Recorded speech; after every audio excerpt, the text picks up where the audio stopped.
আপনি এসেছিলেন যা সৌজন্যমূলক সাক্ষাৎকার। ফুল নিয়ে এসেছিলেন দেখলাম। ফুল একটা ছেলে এনে দিয়েছে, ওখানে রেখে এসেছি। আচ্ছা, মানে কি বলতে এসেছিলেন?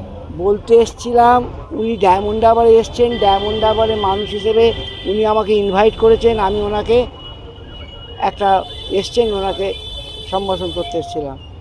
কিছু অশান্তির জন্য বা সে তো বলবো, সেও বলেছি কালকে। হ্যাঁ, কি বলেছেন? যে ডায়মন্ড হারবারে অশান্তি হচ্ছে, রাজ্যের এখন উনি প্রধান, প্রশাসনিক প্রধান, সেই হিসেবে বলেছি।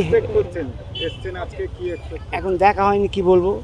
দেখা আপনি ওয়েট করবেন না? না না না মানে দেখা আপনাকে সিকিউরিটি দেখা করলো না? না, কি বললেন?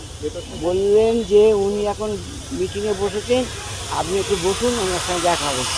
আমার অতক্ষণ ধরে আমার